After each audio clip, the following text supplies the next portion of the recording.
So why should you listen to me? My name is Matt. I'm a second-year associate at BCG, which is a management consulting firm, and I'm currently based out of their New York office, which is also one of the most competitive offices to get into. And right now you're probably thinking, here we go again. This is another one of those videos where some consultant who started a YouTube channel is now going to try to tell you about how they got their job, and then they're going to try to sell you on some course at the end of this. I literally have nothing to sell you. I make these videos because I enjoy it and because I want to help people out. And I promise this isn't going to be your typical how I landed my job video where I'm just going to toot my own horn and tell you about how great I am and how awesome my work ethic and my discipline is. Now this is going to be a pretty long video, and I know most of you probably aren't going to have the attention span to sit through the entire thing. I know you're probably already thinking about clicking off to another video right now, but if you're actually serious about getting a job in consulting and you really want to learn what it takes to excel at the interview and land roles in not just consulting but any other company out there, then stick around and I think you'll find this video quite valuable. So the first thing we have to talk about is, how do you actually get a job? And specifically, how do you get an offer at a company? And the best way to think about this is to go back to first principles thinking.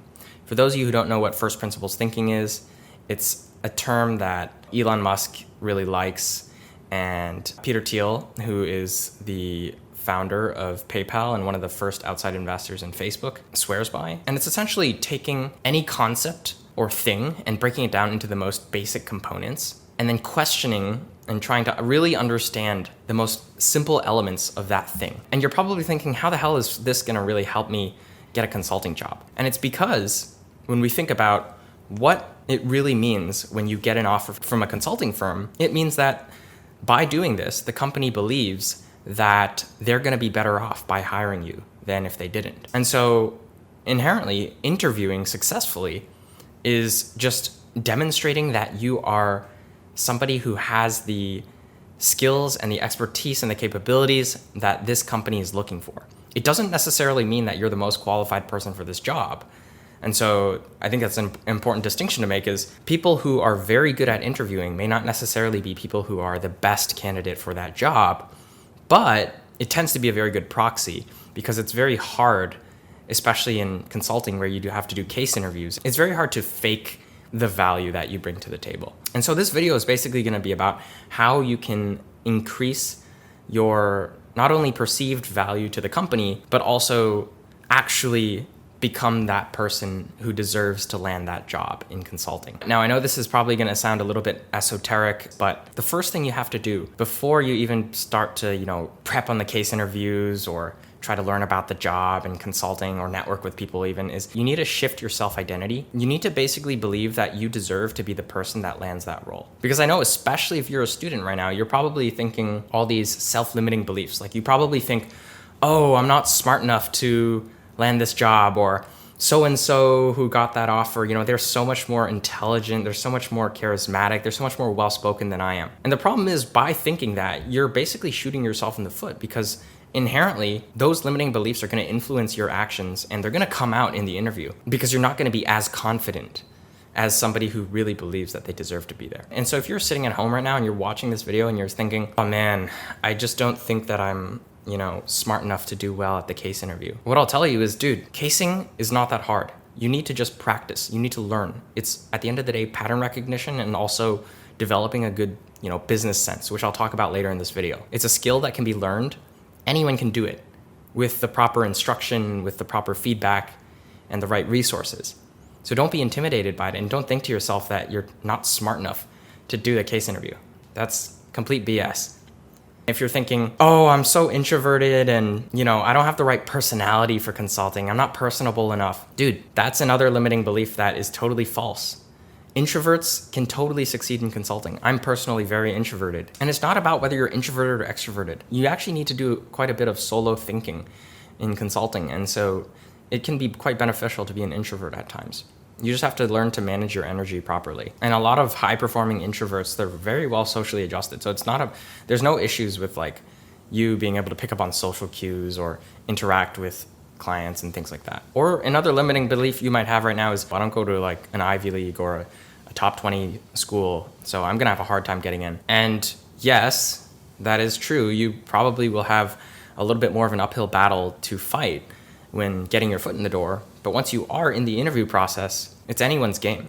And if anything, the chip on your shoulder should motivate you to work even harder than some of your other peers who come from top schools. My older brother worked at a top strategy consulting firm, and he went to a quote-unquote non-target school. And so it's 100% possible, as long as you're able to demonstrate to the interviewers that you bring a lot of value to the table and that you're somebody that their company would be better off with if they hired you as opposed to not. The other thing that you need to accept is that failure is a prerequisite to success. You can't go into this process thinking to yourself, oh, I'm only gonna apply to the companies that I know have a really good chance at getting into. That's the totally wrong way to do it. And I've talked to so many students and early professionals who've wanted to get into consulting. And every time I ask them, hey, have you started applying? And they say, oh, I'm not ready yet. Or, I wanna wait a couple more months, really buckle down on my casing practice until I feel ready, and then I'll apply because I don't wanna blow my chances. And to that I say, you are never gonna 100% feel ready to interview. That's a guarantee from my personal experience. Even if you did 100 case interviews, at the end of it, there would always be something where you're like, maybe I should prepare a little bit more. I should do a couple more practice mock case interviews with people before I actually am ready for the interview. And the truth is, this doesn't just apply to consulting, but you never truly feel ready for any interview that you do. And if you're someone who has really high standards for yourself, like I do, then you'll always naturally just feel like there's something that you can improve on. And so the key is you actually need to force yourself to take action and to actually interview, even if it means you might fail in the beginning, because you're gonna learn a lot more from that than if you just wait and try to prep on your own before actually doing the process. You have to learn to welcome the failures because they're guaranteed to come. I know you might be like, but I know, I have a friend that got into Bain or BCG on their first try. Well, 99% of other people though, and if you're like a normal person, you're probably gonna need to do multiple tries before you get an offer. And that's totally fine. But it's better to fail fast and early than to avoid failure and wait too late to actually try it. So once we've addressed these limiting beliefs, the second thing we need to do is we really need to understand like what consulting firms are actually looking for, because again, that's gonna help us understand how do we become that person who deserves to get the job and who conveys that the company would be better off hiring them than without them. Well, based on my experience, it really comes down to a few very basic things, especially if you're coming in at the junior level where you don't really need deep industry expertise or anything like that. That really applies to senior level consultants and managing directors. At the junior level as a consultant, the reason why it doesn't matter that you have industry knowledge is because at the end of the day, you're really going to be like a number cruncher, and you're going to be so deep in the weeds putting together different analyses. You're not actually the one that's going to be making the quote unquote recommendations to the clients. I think that's a huge misconception about consulting, which is that as a 22-year-old out of undergrad, you're going to be making recommendations to clients. No, you're not the one that's making the recommendations. It's your senior managing director, the one who owns the client relationship and who actually has been working in that industry for like 20 years. They're the ones that are going to be giving the recs. You as the junior consultant, you're just going to be making the PowerPoint deck. You're going to be like putting together the Excel analyses. You're going to be doing the expert calls to talk with customers. So you don't need deep industry expertise to do well as a junior consultant. What you do need though, is you need to be reasonably intelligent and smart. You need to be personable and just a nice person to work with and not somebody that can't pick up on social cues. You need to be proactive. So you need to demonstrate that you would take the initiative and have leadership skills when it comes to driving your work stream forward and just being a team player. And finally, you need to be, I'll just say, adaptable, because consulting is a job where you're constantly jumping around different projects, working with different teams, working with different clients, traveling to different locations. And so you need to be really comfortable with ambiguity, and you need to be really comfortable with change. And so again, intelligence, personable, being proactive, and being adaptable. Those four things, I think, if you can demonstrate those in the interview to your interviewer, then you have really good chances of landing an offer. And so generally speaking, the intelligence aspect is going to be assessed in the case interview portion of the interview. Being personable, that's kind of just assessed in the behavioral, but also in the case interview, they can kind of get a sense of what kind of person you are. Being proactive and adaptable, I would say being proactive is going to come through in your behavioral responses to questions like, tell me about a time that you led a team. Or tell me about a time that you had to advocate for a group of individuals. And then finally, the adaptable piece, that's going to be demonstrated through both the behavioral portion and the case interview, because in the case interview, you're going to have to be adaptable to different pieces of information that you're given and, new situations. And also it's going to be a problem that you've never seen before probably. And so you'll need to be able to adjust your framework and your thinking around that specific situation. So again, going back to first principles thinking, there's kind of two things that we have to think about when it comes to getting this job in consulting. The first is, how do we actually land an interview? And the second is, once we land the interview, how do we actually kill the interview and get the offer? And so I'm going to talk about the first part first, which is, how do we actually land the interview? And there's 3 steps to this. The first is, you need to make your resume bulletproof. Now, I know this probably isn't what you want to hear, but you need to have as high of a GPA as you can possibly have, ideally a 3.5 out of 4 or higher if you're applying to top consulting firms. Like, literally stop making excuses and try your best to get the GPA as high as possible, because if you can't even commit to your classes and doing a good job in your coursework, then how can anyone who doesn't know you personally even trust you to do a good job at their company, right? GPA obviously isn't a perfect indicator of how you're going to perform on the job, but it does demonstrate basic qualities like conscientiousness and, the ability to follow the rules and just be diligent about putting together good quality work. And so stop making excuses, get the GPA as high as possible, ideally a 3.5 or above. And then your experiences, you have to make sure that you have some relevant experiences on there, whether that be club experience or internship experience.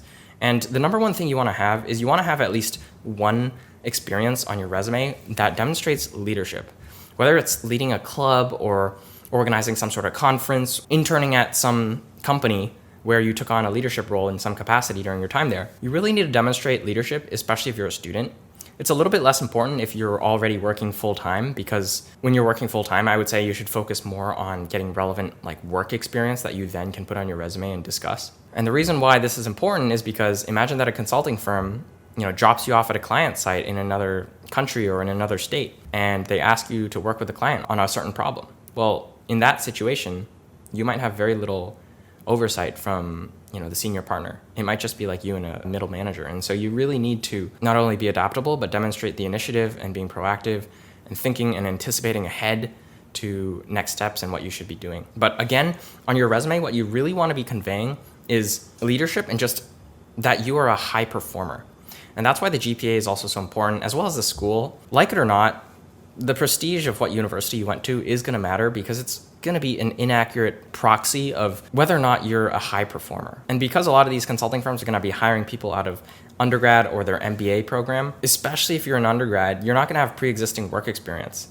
So it's going to be really critical to do well in your classes and go to as good of a school as you possibly can so that your resume is as strong as it possibly can be. Now, the second piece to getting an interview is you should try to get a referral. And how do you get a referral? Well, this is going to involve networking. And so first you need to find people on LinkedIn. So literally go on LinkedIn, just Google, search on LinkedIn, people who work at Boston Consulting Group. And you can even filter by people that went to your school to see if there's any alumni from your school that work at that specific company. And then you just need to try to get their email, because most people check their email more than they check their LinkedIn messages.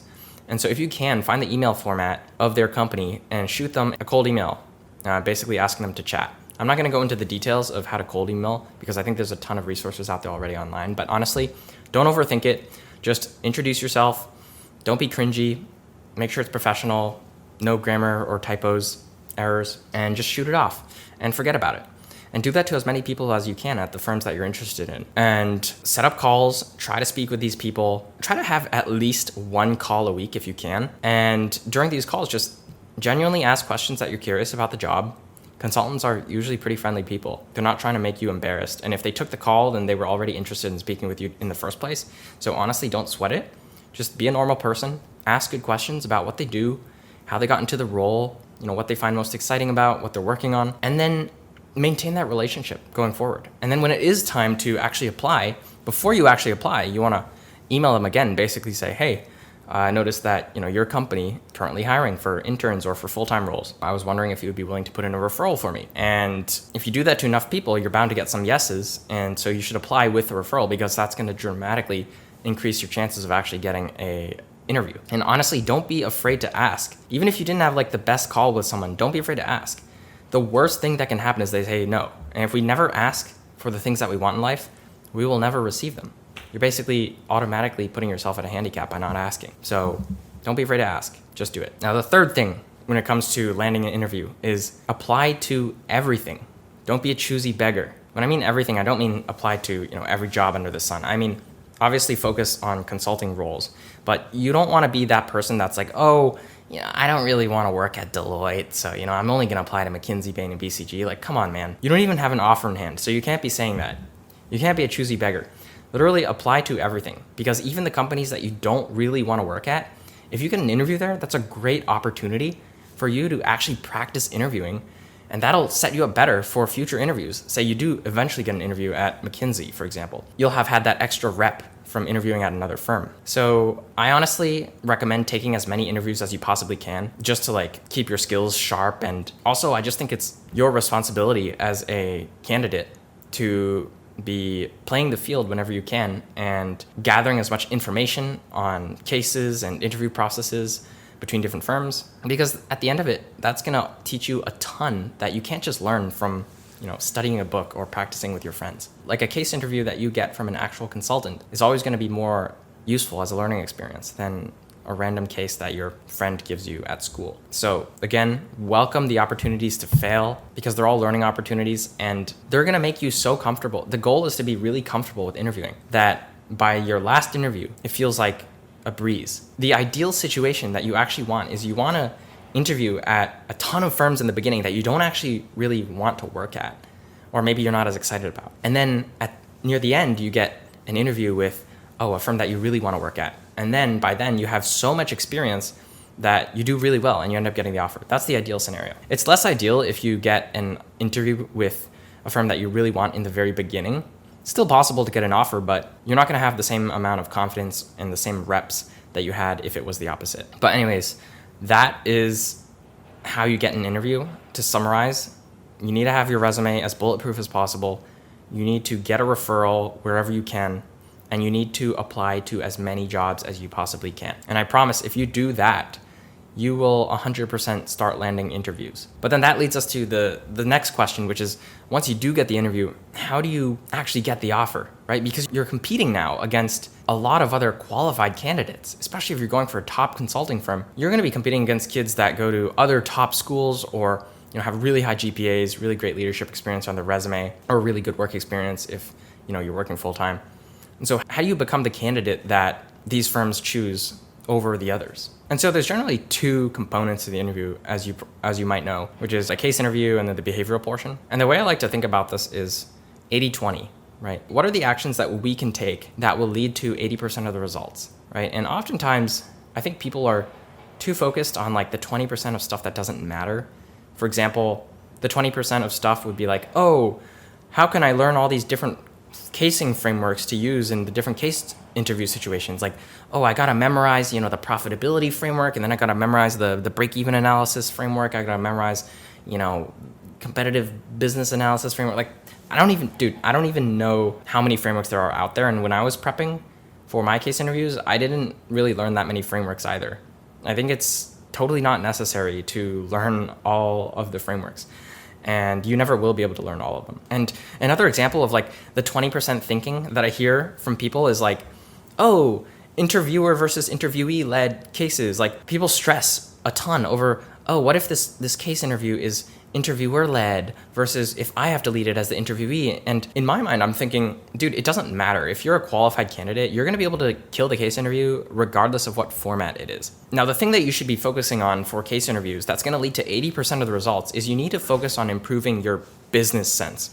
And what I mean by business sense is you need to understand basically how businesses even make money, different types of business models, what options a business usually has when they want to increase revenue or cut costs, for example, to drive profit. And you just need to understand generally what's important to consider when you are running a business or looking to start a business. So I'll make it really tactical for you, and I'll give you 4 buckets that I think you should really focus on understanding. The first is the customer, the second is the competition, the third is the product, and the fourth is the company itself.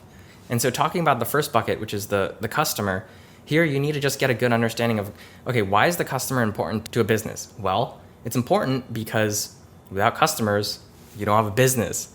And so what's important to consider there? Well, what are customer preferences? What do customers care about? Who are my ideal customers? What's my target customer? Because I'm not trying to target every single person out there. What is their price elasticity? Can I raise prices and my customers won't care? Or is it something where if I raise my prices, they're going to go to my neighbor who's also selling similar products? Things like that. Talking about competition, who are my competitors, right? Why is this important? Because business is competitive and strategy is all about how do we make decisions to beat our competition. And so who are our competitors? What does the market that we're playing in even look like? Is it a big market? Is it a small market? Is it growing? Is it shrinking? Is it dominated by a few really large players, or is it highly fragmented with a ton of small players? Generally speaking, is it an attractive market to be playing in? Those are the kind of questions you need to be thinking about. With the product, here you need to really think about, okay, what are we selling?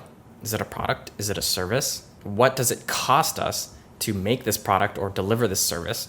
What are we actually pricing this product or service at? Because that's going to dictate our margins. And generally, is there a competitive advantage to our product that sets it apart from competitors, for example?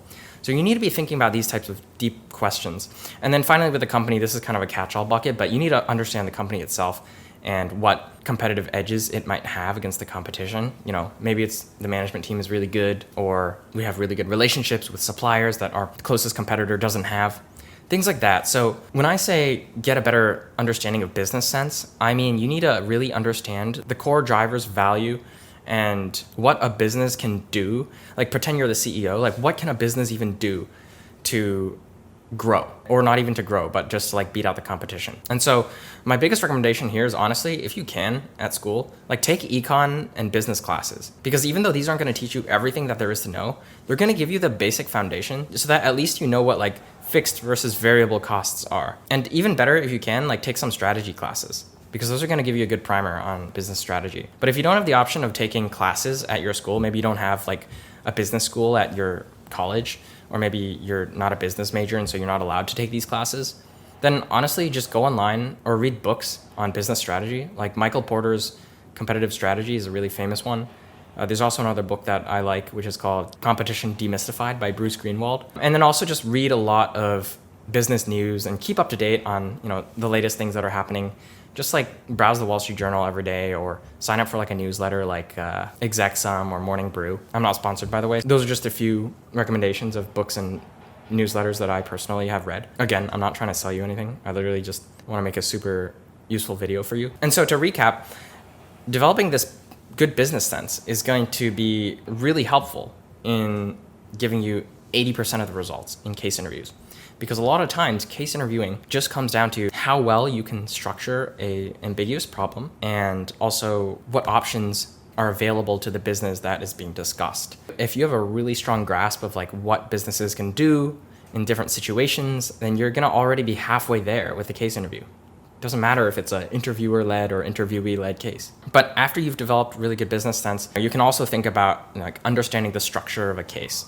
And this is where the typical consulting case interview advice comes in, where people will tell you, oh yeah, you first start by asking clarifying questions, and then you restate the problem to the interviewer maybe, and then you come up with your framework. You wait 60 to 90 seconds to come up with a framework, and then you have some key questions, and then that moves into a maybe quantitative problem where you have to do some calculations and some mental math, and then eventually moves into a brainstorming section, and then finally the case ends with a synthesis where in 30 seconds you have to pretend that you're presenting your findings and recommendation to the CEO of the company. So I'm not going to go super in depth on the actual cases themselves, because there's a ton of information out there. I've personally also made some videos on how to do a case live, so you should actually check that out if you're interested. But just practicing enough to understand the general structure of a case is also going to help you out when it comes to killing the interview, at least the case portion. And then the final recommendation with getting good at casing is you need to just start recording yourself, and you need to start prepping with other people. No amount of casing by yourself in your room is going to lead to you being good in the interview. Sure, maybe you can watch a ton of YouTube videos and try to emulate that, but at the end of the day, nothing is going to be closer to replicating the experience of being in an actual case interview than having somebody literally across the table from you or on Zoom staring at you so that you feel more nervous when you're actually trying to do a case. And they're going to be able to give you better feedback than yourself. And especially if it's somebody who works in consulting, they're going to give you really useful, actionable feedback that, again, is going to lead to, the 80%. Right? If I had to say the two things that are probably the most important when it comes to improving in the case interview. It is one, developing a really good business sense, and two, practicing with current consultants who can give you actionable feedback that is actually going to move the needle. Because sometimes, your friends and people on campus, they have good intentions, but they might not know exactly what the interviewer is looking for when it comes to casing. And so you don't actually have to do a ton of case interviews as long as the quality of each case is really high. And so you're getting actionable feedback that you actually then implement into your next cases. All right, so then the next thing I'm going to talk about is not just related to the case, but can also apply to just generally the behavioral portion of the interview as well, which is you need to learn how to convey warmth and confidence in the interview. Now, what do I mean by that? Well, number one, smile. When you smile, that makes the other person want to smile. And when they smile, they're going to feel good. And it's always good to come across as a positive, happy person, as opposed to somebody who's really uptight and serious. And you'd be surprised how many people in interviews will just totally lock up, especially if you're somebody who gets really nervous. You will try to act really professional, but then you end up acting really stiff and uptight. And if you don't smile, then you might come across as too serious. And it's always better if you diffuse the situation by smiling. If you can make them smile too, that's a win. That's always really good. But you want to come across as somebody who's not only confident, but also friendly and personable. And the other thing is, when it comes to the confidence piece, you really need to speak like you belong there, even if you don't feel like it. And this is where I find some people who come from maybe more wealthy backgrounds, they have a leg up here because they have a little bit more entitlement. When some rich kid walks into the room and the way that they speak, they just act like they deserve everything or that they're entitled to everything. You literally need to pretend that you're like that kid in the interview. Don't be too cocky, but you need to come across as talking to them like you would talk to them as a coworker. Right? Because imagine yourself in this job. Visualize yourself as somebody who deserves this role and who is actually working in this role. Are they going to be nervous and are they going to talk to their manager very timidly and nervously? Or are they going to talk confidently and clearly and present their ideas in a way that is logical and makes sense, right? So speak like you already work there, even if you don't feel like it. In a similar vein, you never want to act flustered if you get stuck on something. So there are going to come situations where maybe you're in the case, or maybe you got asked some weird behavioral question and your mind goes blank and you're like, holy crap, I don't know what to say here. And you might get really flustered and you might be like, oh shit, I don't know what to say here. Actually, I don't know what the answer to that is. I can't give an example of a time when I, failed. In these situations, you have to stay calm, maybe take a deep breath, and then just say to them, look, I don't know off the top of my head, but my intuition tells me that X, Y, and Z. And just explain your thought process. Think out loud. Literally explain to them how you're thinking.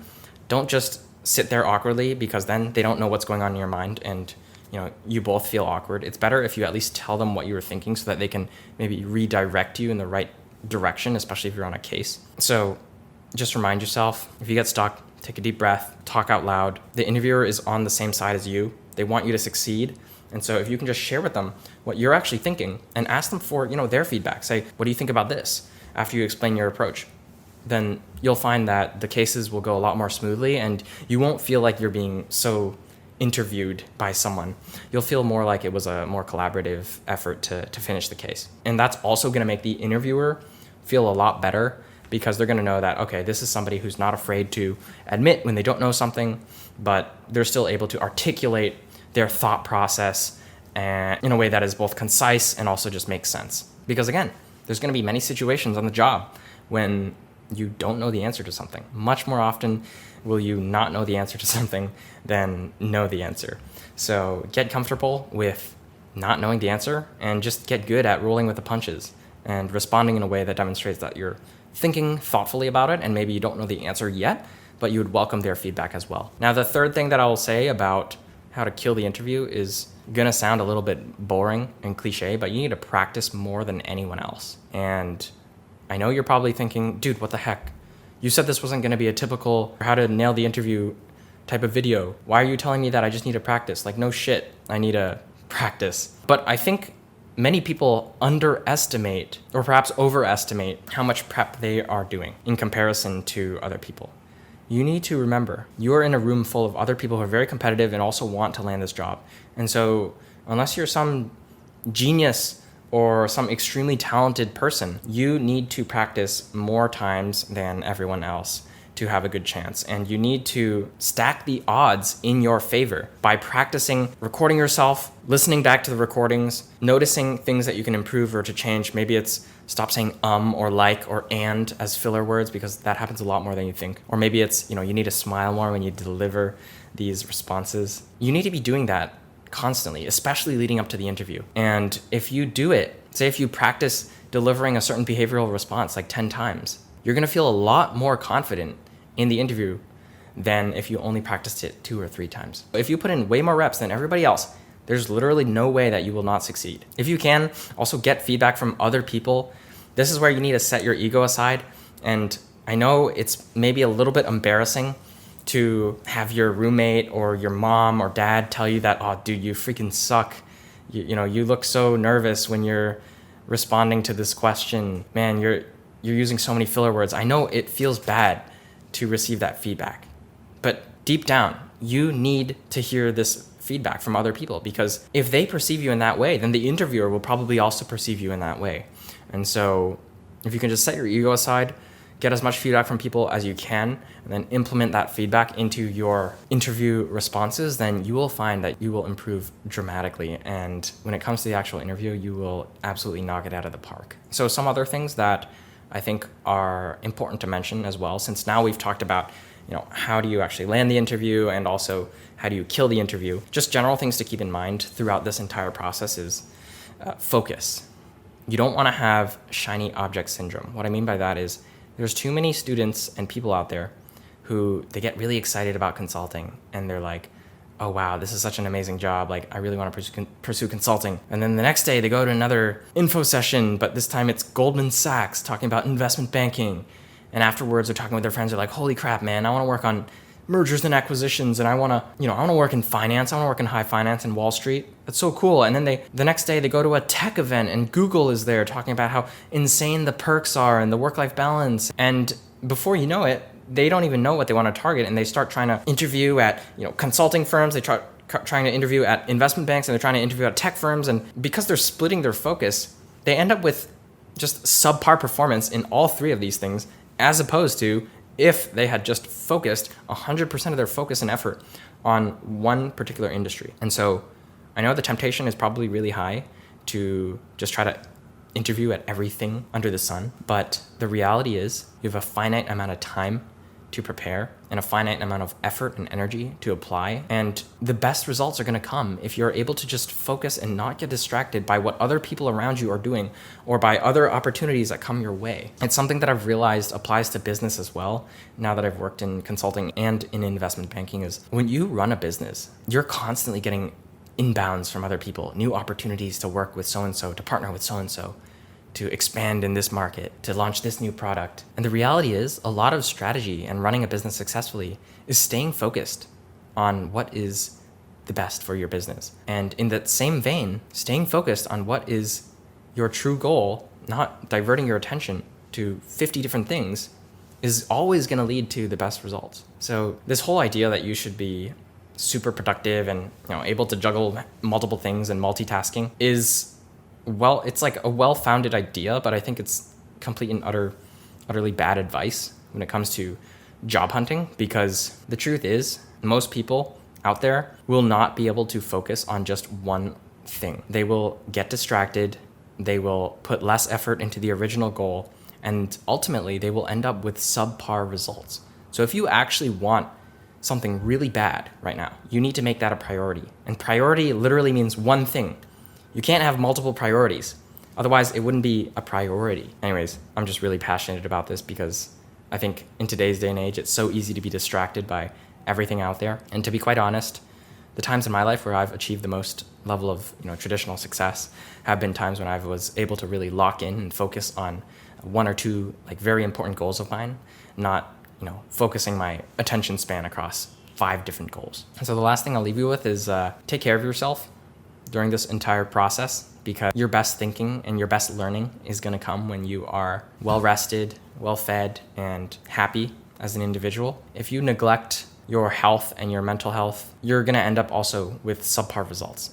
It doesn't matter if you are staying up till 2 a.m. every day, preparing before an interview. If you show up to that interview with like 4 hours of sleep, I guarantee you're not going to do well on the case. And so just take care of yourself. Remember that the best work that you will do comes when your body and your mind are in a state where you're well rested and you're comfortable. And so that's all I had today. If you found it helpful, let me know in the comments below. I'll see you guys in the next one. Peace.